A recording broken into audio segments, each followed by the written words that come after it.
Yo, what's popping? I am now on to the LA Valiant when reviewing their kickoff clash and looking at their midseason madness. So, LA Valiant 1-5 with a -5, and you'll notice a lot of 3-2s for them, right? So, they were 1-5, but that does not mean that it's not hopeful for them. This is the best team that only got one win, and there's only three of them, but these guys are the best. So, week three, start of APAC, they lose to the Charge 3-1, they lose to the Seoul Dynasty 3-2, and they lose to the Hangzhou Spark 3-2. Week 4, they lose to the Seoul Dynasty 3-2, they lose to the Philadelphia Fusion 3-1, and they beat the Chengdu Hunters 3-1. So a lot of 3-2s. They just couldn't close it out for the start. Their rookie roster besides Dia and Innovation and Sasson and Coldest. So maybe that was not true, but but this is a roster that they were just shaking off the nerves still, right? So they have the solo tank of Sasson, and then they have the 5 DPS of Dia, Innovation, Becky, Ezhan, and a Hacker.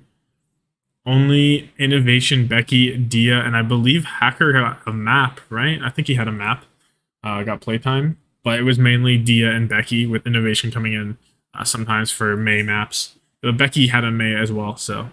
And then they have Coldest and Langsa, and then the rumor is, if you don't want to know the rumor, skip a few seconds, Molly to the Valiant after he's been dropped.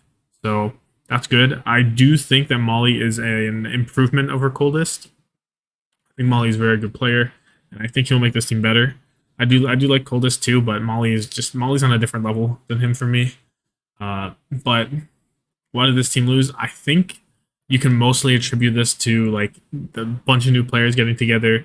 There wasn't a lot of like a formula for this organization after they dropped everyone between the season 4 and 5, right?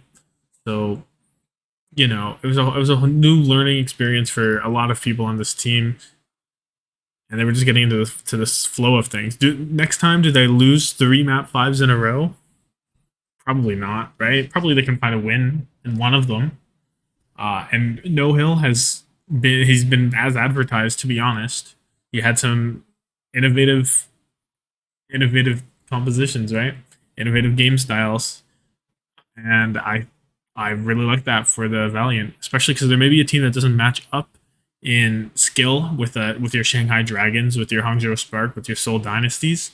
So they have to do that kind of stuff in order to gain an edge. And it just kind of proves to me that No Hill is a great fit for this team, and I do predict more wins than a 1-5. And you can argue, oh, maybe the Shanghai Dragons was they weren't playing their best, and they had some issues, so they ended up going to map 5 with them. Sure, but the Seoul Dynasty and the Hangzhou Spark are on the same level as the Dragons, basically, right? The Dragons might be better when they're better, right? But if you can go to map 5 with the Seoul Dynasty, you can probably go to map 5 with the Shanghai Dragons, even next stage. So I'm all right with this. And I'm not that worried about this team moving forward.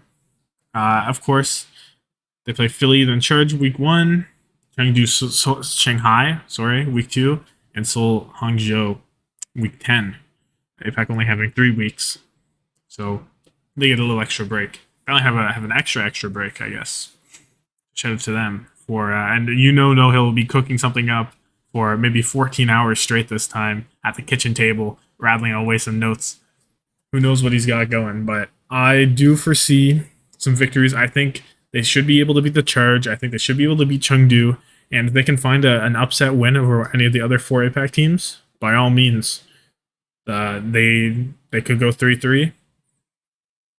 They have an outside shot of making it into the Midseason Madness, right? Because Philly made it in a 3-3, so when one of these teams are off their game for a week and it happens to be against Valiant, maybe they can sneak in. I do think there is an outside chance they do that. I wouldn't expect it, but I'm not entirely. It's not out of the realm of possibility, right? They have potential there. So, I don't know. How does this team really improve? I think they'll just do it naturally, basically. I would like to see a little less reliance on the Zarya comp, but that's what Sasson is. Maybe they find a Diva comp in there. I don't know if Diva's at all viable. I don't know if even No Hill can make this character viable in its current state. But if anyone can do it, it is No Hill. You'll find a way to make it so that Saucon can play his off-tank characters and still be flexible, and that this team will not be a one-trick Zarya team, really. So, we'll see. We'll see. I believe in No Hill. And that's going to be it for the LA Valiant. If you like this video, you can drop a like. If you like this kind of content, subscribe to the channel. Comment down below how you feel the Valiant did, how you think they're going to do. And, yeah, have a good one.